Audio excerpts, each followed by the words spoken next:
book of Lamentations. It's a unique book in the Old Testament that contains 5 poems from an anonymous author who survived and is now reflecting back on the Babylonian siege of Jerusalem and the destruction and the exile that followed. Remember the whole story from the book of 2 Kings. The fall of Jerusalem and the exile was the most horrendous catastrophe in Israel's history up to this point. So remember, God had promised Abraham the land. He'd given David victory to make Jerusalem Israel's capital. And from David came the royal line of kings. You had God's presence there in the temple, and that's where the priests maintained the rituals of Israel's worship. And after 500 years of all of this history, in the summer of 587 BC, the city fell to Babylon. It was all decimated and gone. And so the book of Lamentations is a memorial to the pain and confusion of the Israelites that followed this destruction. Now, the lament poems found here are not unique in the Bible. There's lots of them in the book of Psalms. And these biblical poems of lament, they do a number of things. They're a form of protest. They're a way of drawing everybody's attention, including God's attention, to the horrible things that happen in this world that should not be tolerated. They're a way of processing emotion. So in these poems, God's people vent their anger and dismay at the ruin caused by people's sin and selfishness. And these poems are a place to voice confusion. Suffering makes us ask questions about God's character and promises, and none of this is looked down on in the Bible. Just the opposite. These poems of lament give a sacred dignity to human suffering. And so these human words of grief that are addressed to God have now become part of God's word to his people. The design of these 5 poems is very intentional. It's part of the book's message. So chapters 1 through 4 are called acrostics, which means alphabet poems. Each poetic verse begins with a new letter of the Hebrew alphabet, which is made up of 22 letters. Now, this very ordered and linear structure, it's in stark contrast to the disorder of the pain and the confused grief that's explored in these poems. So it's like Israel's suffering is explored A to Z and is trying to express something that is inexpressible. Chapters 1 and 2 each have 1 verse per letter, giving them a really similar design, but the themes are very different. So chapter 1 focuses on the grief and shame of a figure called Lady Zion. The poet personifies the city of Jerusalem as a widow, also called the daughter of Zion. And she sits alone. She's bereaved of her loved ones, devastated. No one comes to comfort her. It's a very powerful metaphor. And then Lady Zion speaks. She calls on the Lord to notice her fate. And through this image, the poet, he's showing that the city's destruction brought a level of psychological trauma on the Israelites that can only be expressed as the experience of a funeral and the death of a loved one. Chapter 2 focuses on the fall of Jerusalem and how it was a consequence of Israel's sin and was brought about by God's wrath, which is a key word in this poem. Now, it's important to remember that in the Bible, God's wrath is not spontaneous, volatile anger.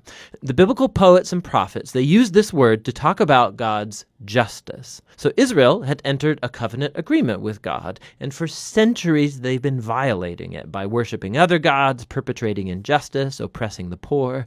And so, yes, God is slow to anger, but he eventually does get angry at human evil, and he will bring his just anger in the form of punishment. In the case of Jerusalem, this involved allowing Babylon to come and conquer the city. And so this poem is acknowledging that God's wrath is justified, but this doesn't keep the poet from lamenting and asking God to show compassion once again. Chapter 3 breaks this design pattern by having 3 verses per letter, so it's the longest poem in the book. And the voice is that of a lonely man speaking out of his suffering and grief as a representative of the whole people. And what's interesting is that this chapter is full of language that's drawn from other parts of the Old Testament, from the laments of Job and from other important lament psalms, and even from the suffering servant poems in Isaiah. And the poet sees his hardship as a form of God's justice, like chapter 2 said. But paradoxically, this is what gives the poet hope.